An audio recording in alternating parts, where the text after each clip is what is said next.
Listen, they're providing accommodation.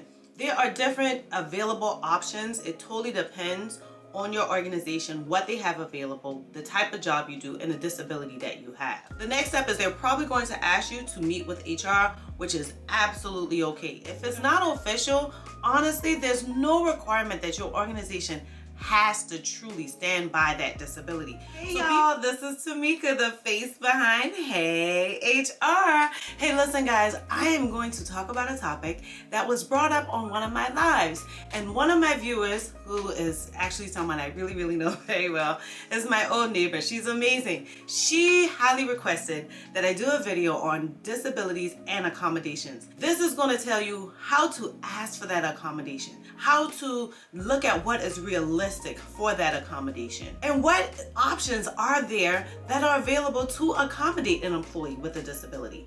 So if you guys want to know all about accommodations for disabilities, then please keep watching.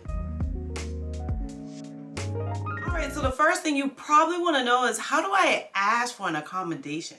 So whenever you apply for a job, typically there are questions on that job application that ask you if you have any disabilities. You definitely want to put yes there. Once you put that there, that already highlights to the organization that I need some assistance. And to be honest with you, a lot of those questions that you guys answer about if you're a veteran or if you're male or female and what your ethnic background is, are separated from your application. So if you answered yes there, you probably are going to walk into a situation where the hiring manager is not aware of it, neither is HR.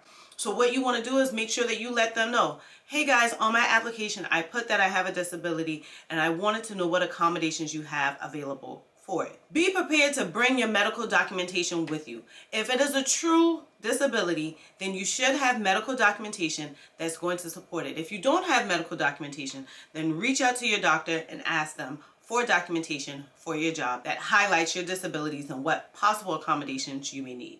Now, after you already come on board, you're there. Let's say you are already with an organization and this disability comes up while you're already an employee. You've been there for quite some time. You want to know, how do I ask? You want to request a meeting from your manager and let them know that you have this disability and that there are some accommodations that you may need. The next step is they're probably going to ask you to meet with HR, which is absolutely okay. You're going to have a regurgitation of that same conversation. It's okay. You just have to know that you need to ask for this accommodation. No one will know that you're disabled if it's not something we can literally physically see. And a lot of times, because of HIPAA rights, HR professionals and managers feel a little hesitant to ask you about that disability. So just be comfortable in that space, or find a level of comfort, and be ready to ask for accommodations for that disability. So you ask, what are the available options for someone that has a disability? There are quite a few. It totally depends on what type of disability you have, what type of organization you work for. I'm just going to be honest with you. In some instances, there are some jobs that cannot accommodate you the way that you need accommodation. So if you know that you're working with a job, maybe in a manufacturing organization where you're on the line constantly walking around, but now your disability prohibits you from walking for a lot of hours or for putting strenuous activity on your legs, then you're probably going to have to get moved to another position that you weren't previously doing. So just be prepared for that. But beyond that, if there's something that we can do, some of the examples of what we can do is we can give you an access that's a little bit easier to get into the organization. So maybe there are a lot of stairs. Now we'll have to give you access to the elevator. Okay, so maybe there are some areas in the room that's just too high for you. Okay, maybe we can give you step stools. Maybe you can't reach certain areas because of your disability. Then there are extended little arms that you can buy that will help you reach different areas. Maybe you have a problem with sitting down for long hours. Okay, now we probably can give you a standing desk that allows you to work while you're standing. Maybe you need to make sure to have physical movement while you're sitting at a desk for long periods of time.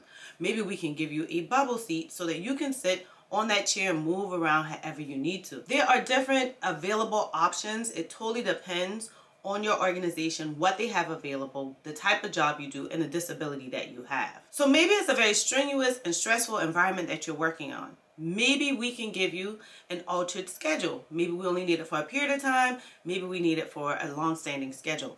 So schedule accommodations is another accommodation that can be made. If your disability prohibits you from working continuously and causes unexpected absences, then we will definitely have to put in place a plan so that those absences are communicated immediately. And so that everything as far as when you'll be able to come back to work, how long you'll be out of work, you know, what type of documentation you need to return to work, we'll put that in place. But definitely sit down with your human resources department and your manager to create a plan for those instances that just aren't planned. So now we've talked about how to ask for accommodations for your disabilities, and we've talked about what options are available.